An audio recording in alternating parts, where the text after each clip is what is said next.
The following episode contains themes of an adult nature, including depictions of assault and graphic violence. Listener discretion is advised.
Cities have a way of revealing themselves slowly, not all at once.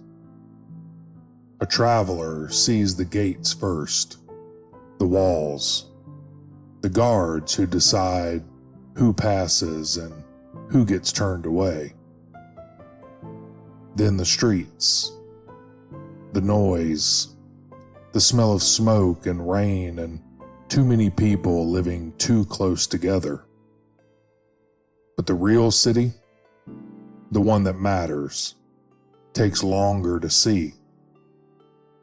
It hides in quiet conversations, in the names people say carefully, in the places they warn you not to go after dark.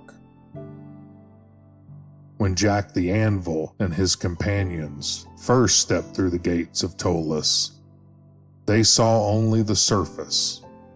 They didn't yet know which factions controlled the streets. They didn't yet know about the dungeon layers beneath their feet. And they certainly didn't know that the city was soon to take notice of them. Now, the story of Jack and his companions continues as the city tries to take its first bite.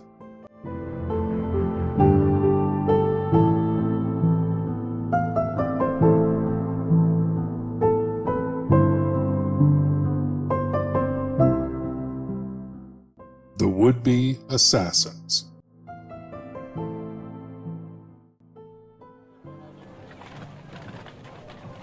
We were still a little groggy when we finally dragged ourselves out into the morning air. The kind of groggy that only comes after a long night and too much drink. Even after getting dressed, we still smelled like the tavern.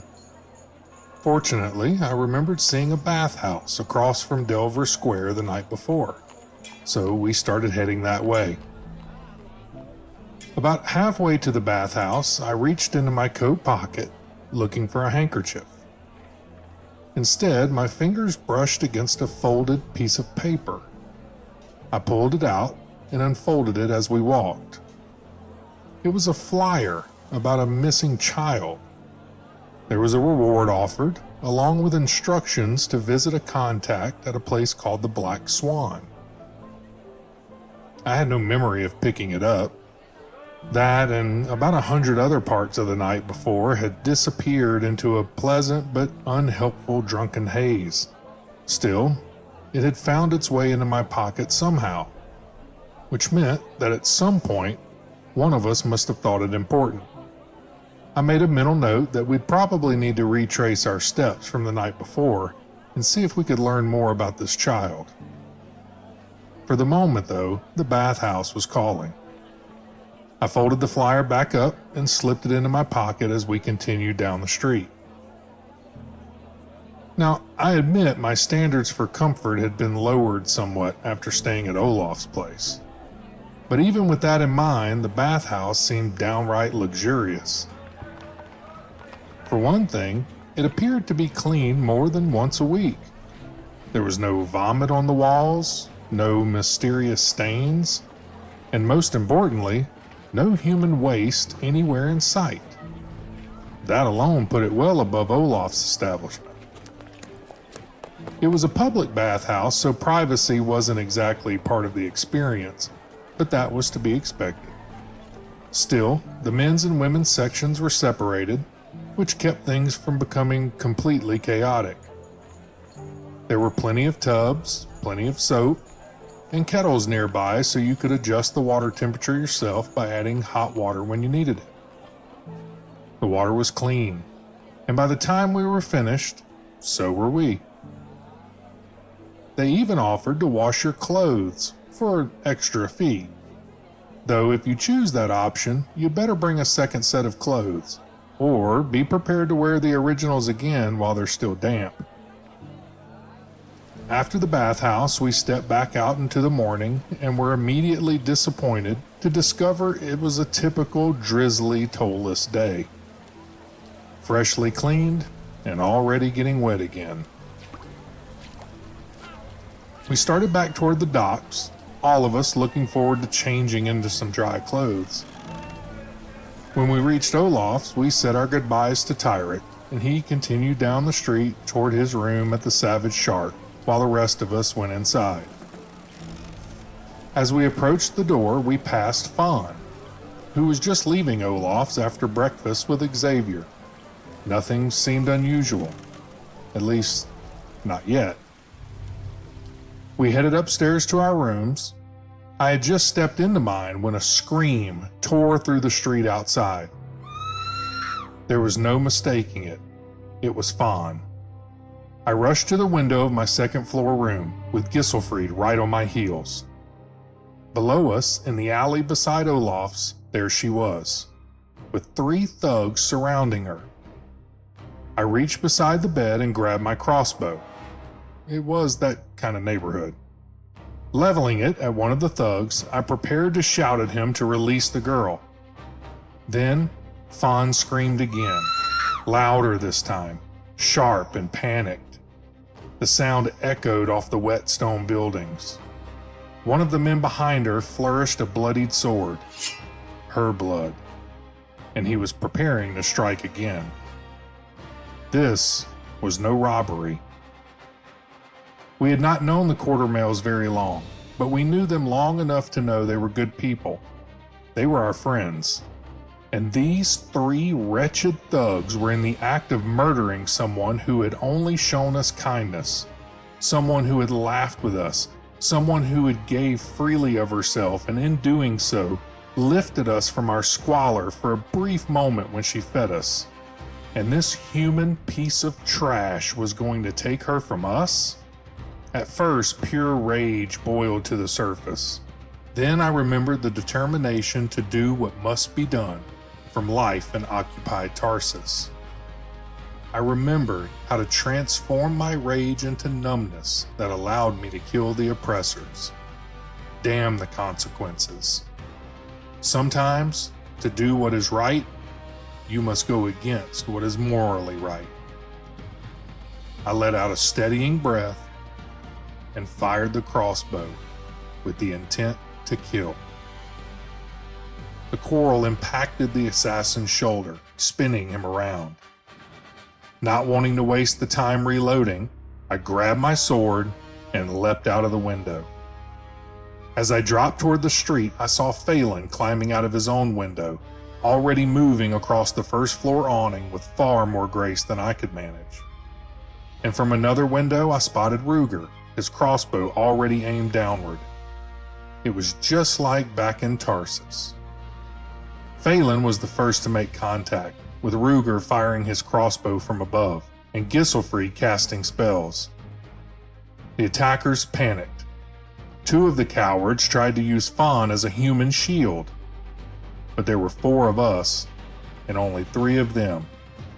It didn't take long, and soon 2 of the men were writhing on the ground while the third dropped his weapon and surrendered.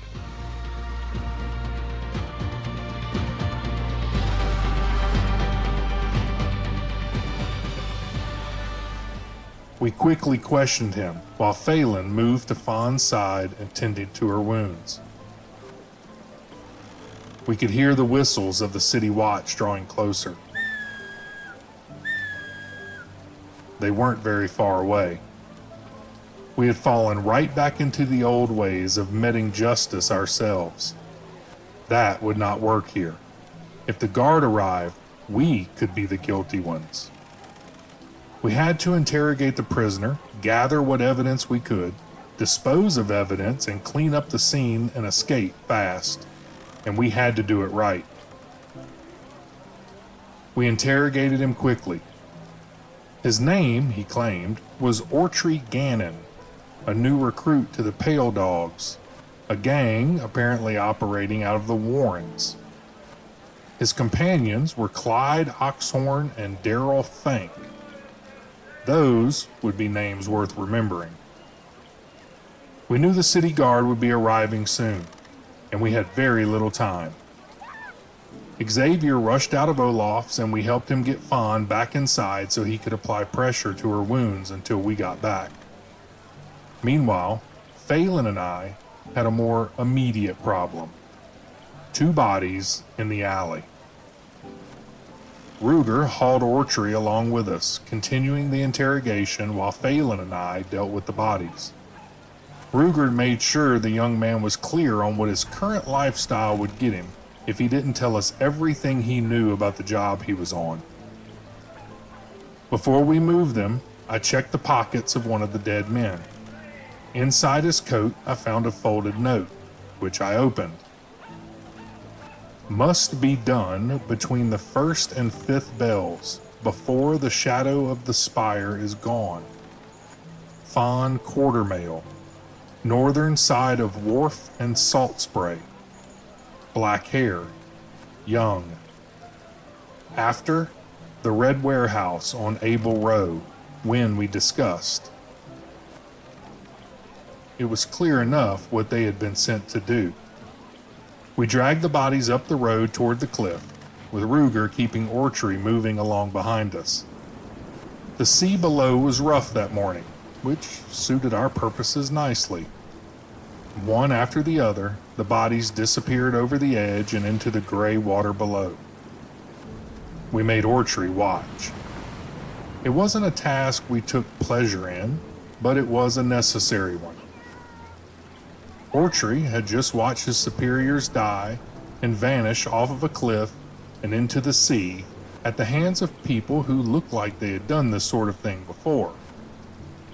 That sort of experience can make a man remarkably cooperative.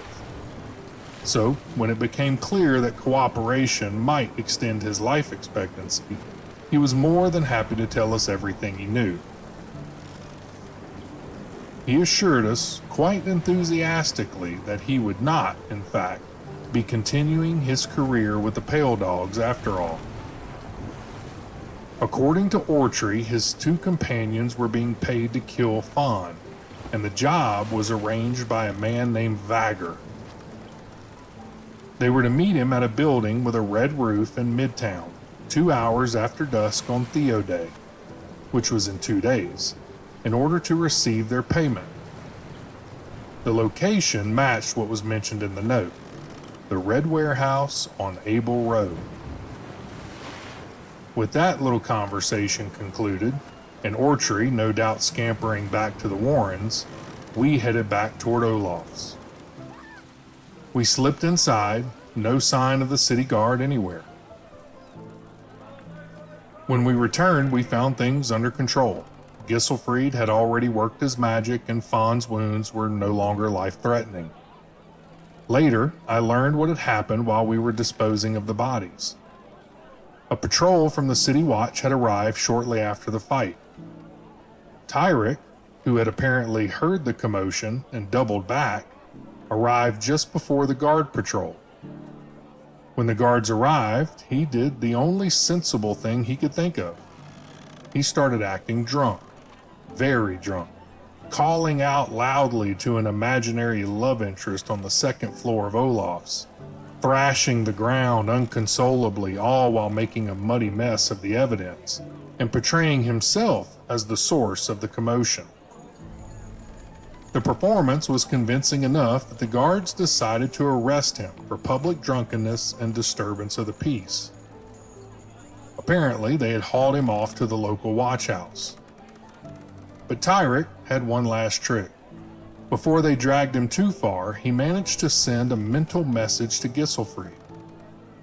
Let Liddy know to bring the collection hat to the watchhouse. Once we were certain Fawn was stable, we asked the obvious question. Did she recognize any of the men who attacked her? Does she have any knowledge of why someone would want her killed? Fawn was adamant. She had never seen them before and had no idea why anyone would want her dead. If the attack had been personal, she knew nothing about it, which meant someone else had decided she needed killing and had sent strangers to do the job.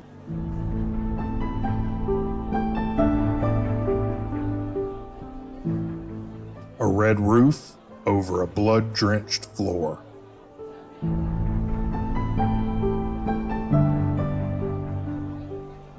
We set Liddy to her task, and while we were still debating whether that had been a particularly wise decision, we decided to move on the information we already had. Under the cover of darkness, we made our way through the narrow alleys and back passages of the city until we could observe the building from several different locations. There was no obvious activity in the building beyond a single guard who spent most of his time inside. Occasionally, he would step outside and make a slow circuit around the building before disappearing inside again. So, we watched and waited. Eventually, we were able to determine when the guard rotation changed. A couple of hours before the time the now deceased thugs were supposed to arrive and collect for their assassination. That was useful. With that information in hand, we withdrew for the night. The next day was restless. After work, we returned to Olaf's, where we met up with Tyrek and Liddy. Since we still had no idea why Fawn had been targeted for assassination, we kept both her and Xavier hidden in our rooms. We made introductions between Fawn, Xavier, Tyrek, and Liddy. We brought them up to speed on everything we had learned. Then we told them we planned to return that night and continue our surveillance, this time with Tyrek joining us. Fawn was understandably anxious to return to work, but we convinced her to stay hidden for a few days longer. If we were patient, answers would come. That evening, we returned to surveil the warehouse. This time, our observations revealed something new. The building appeared to be connected to the Rogue Moon Trading Company. Now, this information had potentially interesting implications. The following day crawled by as we went back to our normal lives and obligations. We planned on showing up to the meeting, meant for the thugs we had turned into fish food 2 days earlier, and we spent most of the day imagining the conversation we were about to have with the man who had hired them. Every possibility of what we may uncover plagued our minds. We tried examining all angles and every unpleasant corner of the city we might uncover. To say we were all distracted during our daily tasks would be an understatement. The hours passed painfully slow. The sun seemed determined never to set. But eventually, night came, and with it, our opportunity. As darkness settled over the city, we slipped once again into the darkest alleyways of Ptolus, towards our prey. We moved quietly, keeping to the shadows, heading toward the red-roofed warehouse on Able Row. We were in position in time to see the night guard leave. We stayed still for a time, thinking he might return soon, but we never saw any sign of him again. We heard no footsteps, saw no lantern light, nor any hint of where he had gone. With the hour of the meeting approaching, we decided the night guard would not be part of this evening's business. We shifted into position around the warehouse, watching and waiting, ready to move the moment an opportunity appeared. After what seemed like an eternity, drowning in uncertainty, Ruger decided on a slightly different approach. He walked straight up to the front door and knocked, brazen as always. A small metal viewing panel slid open, and a voice from inside demanded to know who he was. Ruger spun a story about how Daryl had been killed by the city guard after the assassination, and how Clyde had been badly injured. According to Ruger, he had been sent in their place to collect the payment. To our surprise, the story worked. The door opened, and Ruger stepped inside. I slid up beside the door as quietly as I could and pressed my ear against it. Inside, I could hear muffled voices, too quiet for me to make out the words though. But the door was still unlocked. So, I slowly turned the handle and pushed. The door caught on the frame and I stumbled forward, knocking it wide open. That was all it took. The fight began instantly. I heard scuffling feet, steel being drawn, and the sharp twang of a bowstring. Ruger was in there by himself, so I shoved the door the rest of the way open, and the rest of us rushed in. Inside stood a rough-looking human man, sicking his two very large dogs straight at us. Above him, in a loft roughly 10 feet up, an elven archer worked his bow with terrifying speed. Arrows began raining down, and suddenly we were scrambling for cover. I cut one of the dogs down as it lunged, but the second one clamped its jaw down painfully onto my outstretched sword arm, just as the first arrow struck my shoulder, just above my shield. The human below howled in outrage as one of his dogs fell. But if you're gonna send a pet into a fight, you better be prepared to lose it. Between the four of us, we brought the human and his remaining dog down fairly quickly. Most of us took cover beneath the loft to escape the rain of arrows coming from above. Phelan knew if he could get to the archer, he would make short work of him. He and Ruger shared a brief look. Spotting a ladder, Phelan bolted for it, while Ruger rushed up the stairs. Phelan jumped as he approached the ladder, landing over halfway up, and scrambled up the ladder. Before he could make it up, Ruger took 2 arrows to the gut and fell on the now bloodied stairs. Phelan was soon looming over the archer, who desperately leapt from the loft to the warehouse floor. It didn't hold off the inevitable. We surrounded him before he could regain his footing and bled him dry. Someone must have heard something, because not long after, the city watch began patrolling the street outside, which meant we were suddenly in no position to leave. We did what we could to make the place look less catastrophic, and Gis tended to Ruger's wounds. We scattered straw across the floor to cover the blood, and we dragged the bodies out of sight and covered them, though there was a lot of blood to hide, and an alarming amount of it was ours. So we stayed put, nursing our wounds and suppressing cries of pain, as the watch patrol passed just outside of the warehouse. We had been hunkered down in the dark for a while when we heard the door.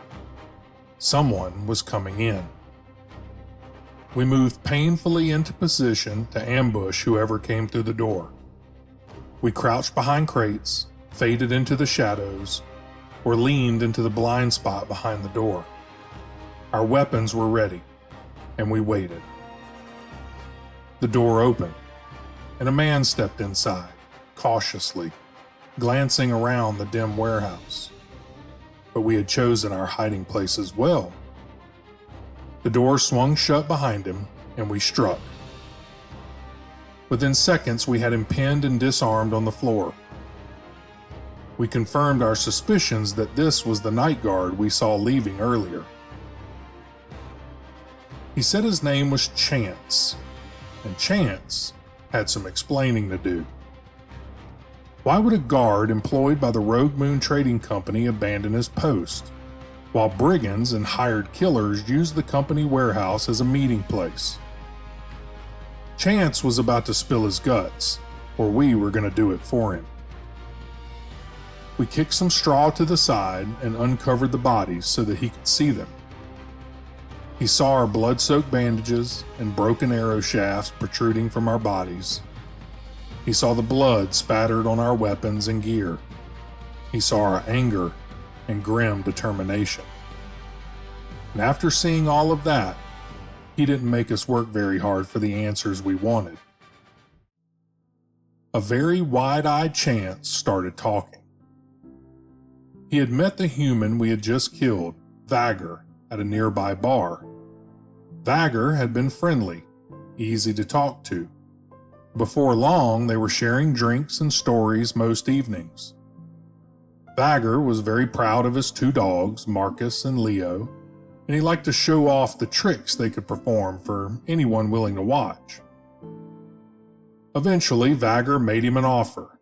He asked if he could occasionally rent the warehouse for private meetings. They wouldn't be anything elaborate, just a few men coming and going, and for each meeting he would pay Chance 50 gold thrones. That is a great deal of money for a night guard. Chance admitted he had felt uneasy about the arrangement, but accepted anyway. We asked about the elf, who had elaborate tattoos covering most of his body. Chance told us his name was Lucio. He appeared to be Vagger's assistant, but beyond that, he claimed to know very little about him. But Chance did know one more name, someone he had never met personally. Toridan Cran, a half-orc, and the man Vagger supposedly answered to. We listened to the rest of his story, and the more we heard, the clearer things became. Chance wasn't a mastermind. He wasn't even particularly criminal, just gullible and very, very stupid. When we searched the bodies, we found no sign of the promised 50 gold, or any sum sufficient to pay hired killers. We only found an armed and armored man with two dogs, trained to attack, and a skilled elven archer concealed in the loft overlooking the meeting location. This meeting probably wasn't meant to pay anyone. It was meant to tie up loose ends and silence witnesses. First, the Pale Dog assassins would arrive and be eliminated. Then Chance, when he returned to his post. And when the bodies were discovered, they would likely make it look like some sort of illegal Rogue Moon operation gone south, costing them reputation and perhaps a warehouse. Since Chance wasn't the brightest person, we made sure that sunk in. After that realization, the rest of the night became an exercise in storytelling. Chance became the loyal night guard who had been overwhelmed by superior numbers. We became the fortunate bystanders who arrived just in time to intervene. We killed the bad guys, saved Chance, and put everything right. Chance was a little scuffed up from our assault, but to make the story more believable, we gave him a convincing nod on the head. Then we went about the business of making the story official. The warehouse foreman, a halfling named Broxley Pinbottom, was alerted. He sent runners immediately, and before long, Rogue Moon guards began arriving to secure the scene. Soon after that, the morning shift workers started showing up, but they quickly got the official message from Pinbottom. There was nothing here for them to see, and they should get to work. After a while, a rather impressive carriage pulled up outside the warehouse. 2 people stepped out, and one was clearly important. She was a human woman, dressed in the sort of finery usually reserved for the nobles' quarter. The other looked like his face had been used as a war club for several decades. This turned out to be Lady Delana Evanshire and her bodyguard, Andrew.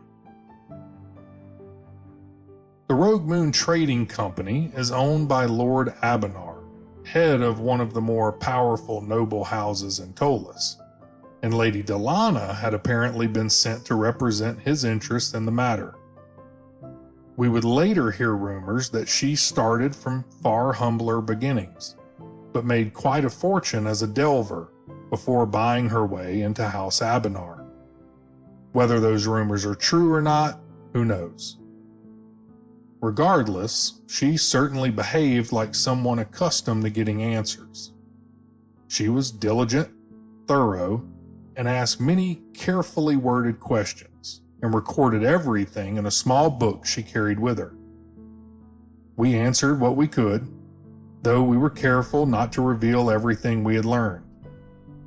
When it came time to follow up on leads, we preferred to be the ones doing the following. Lady Delana seemed impressed enough with our efforts to extend us an invitation to a meeting at the Sword Throwers Club, a rather exclusive establishment in the nobles' quarter. Invitation only. Personally, I was quite curious to see what sort of drinks they served in a place like that, but the meeting wasn't for some time yet, and we still had leads to chase.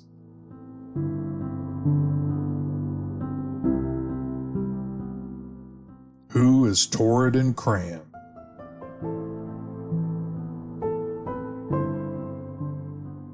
I had made rubbings of several maker's marks we found on weapons in the warehouse, along with one from a potion bottle. So the next morning I set out to see if any of them meant something. I also had sketches of the elaborate tattoos we had seen on the elf, Lucio, and planned to follow up on those as well. The others had leads of their own to pursue, so we split up and began chasing answers across the city. The maker's marks turned out to be something of a disappointment. The potion vial came from a large distributor known as High Shelf Glassworks. Their bottles are sold across half the city, which means anyone could have bought it. It might have even passed through a dozen hands between the factory and the warehouse where we found it. Not much to go on there. The weapon marks at least led somewhere interesting. They trace back to Raster's Weapons, a shop run by a Latorian weaponsmith in Delver Square. Raster and I got along rather well. Talking shop will do that between smiths.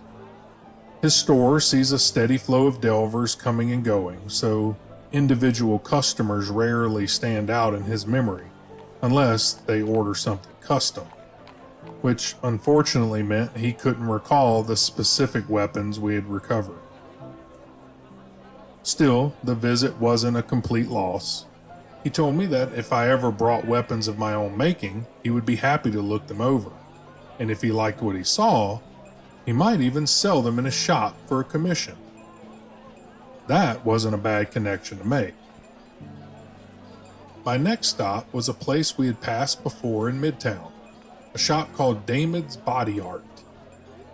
Damid is a human with unusual patches of light and dark skin.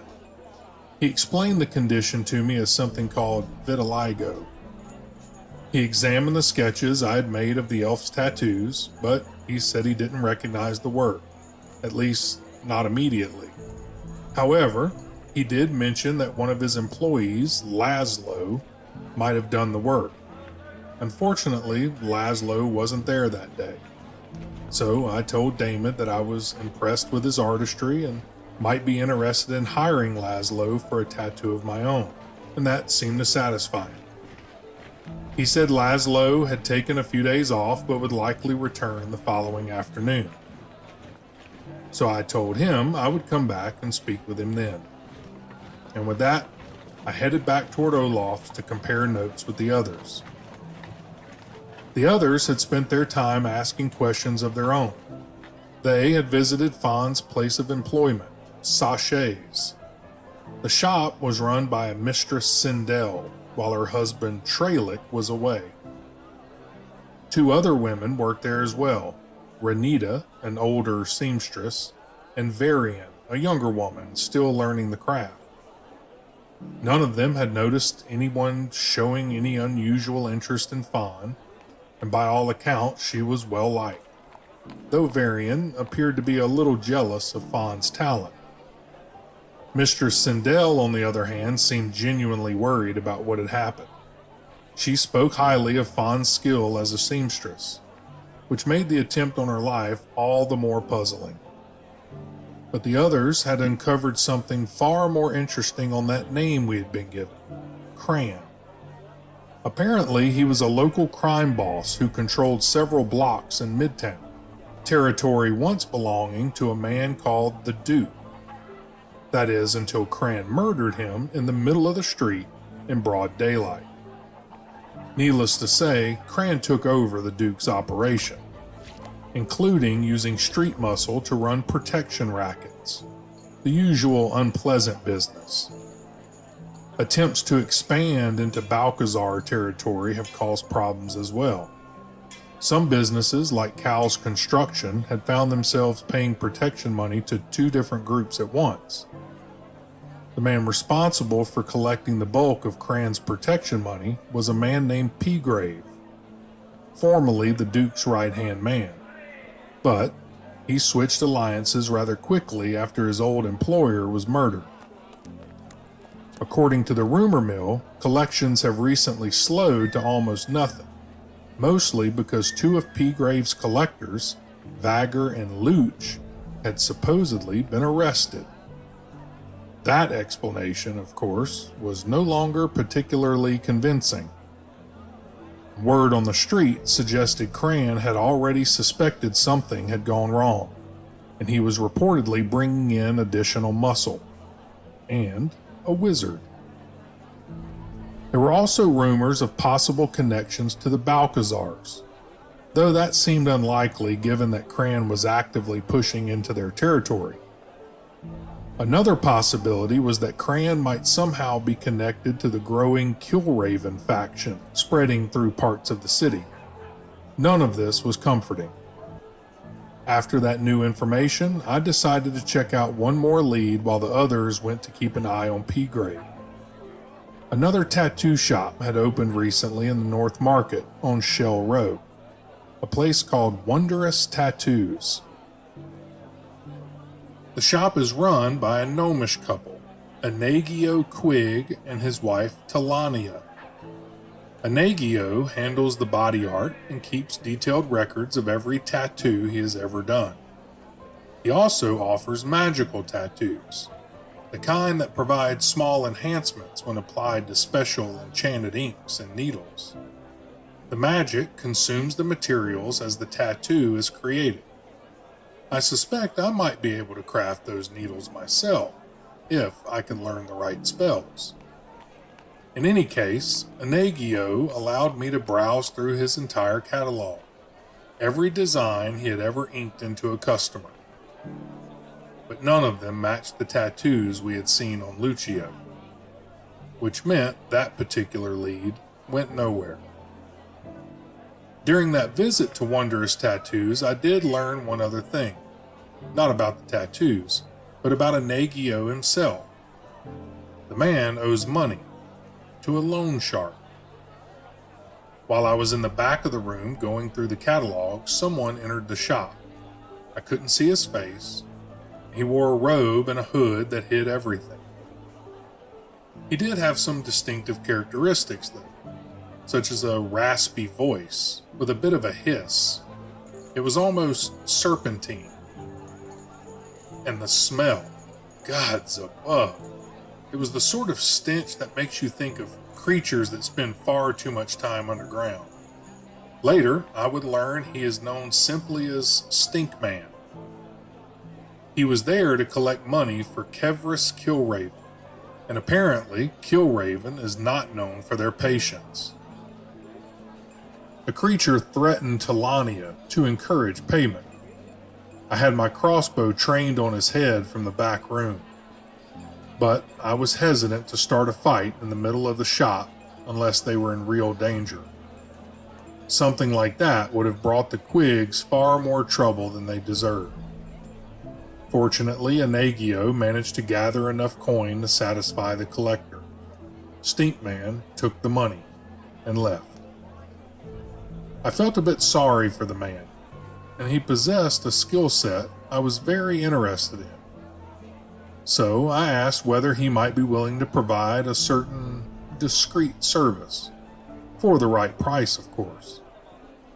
As it turns out, Anagio is also a wizard, and he was willing to train aspiring wizards, privately, for a fee. Since both Gisselfried and I had been considering that particular path, I had already found him 2 potential students. I wanted to keep the training under the table, preferring to let the world believe I was a smith moonlighting as a fighter, and Anagio was willing to accommodate. I also asked him about the magical tattoos he offers. The list was impressive. Effects included enhanced toughness, damage resistance, animated tattoos capable of attacking on their own, one that allows you to write like a quill using only your finger, another that creates a magical grasp at a distance, even a tattoo that lets you throw a punch 20 feet away. There were also disguise tattoos and even scrolls embedded directly into the skin. All of it created using enchanted needles formed while spells are cast into them. This was a fascinating craft indeed. While I was chasing those leads, the others had been busy as well. They had spent the day following P-Grade. During that time, they saw him meet with the wizard Cran had recently recruited. More importantly, they discovered the location of Cran's headquarters. That changed things. I managed to locate and rent a small studio apartment overlooking the house that Cran was using, to get ideas on what kind of numbers Cran commanded, to identify members of his gang, and watching their movements to determine if there was a pattern we could exploit. After a couple of days of surveillance, I returned to Damon's body art to see if Laszlo had come back. Damon said that he had not returned. So I returned to Olaf's, where the rest of us came to the same conclusion. It was time to make a move. That night, we would pay old Cran a little visit.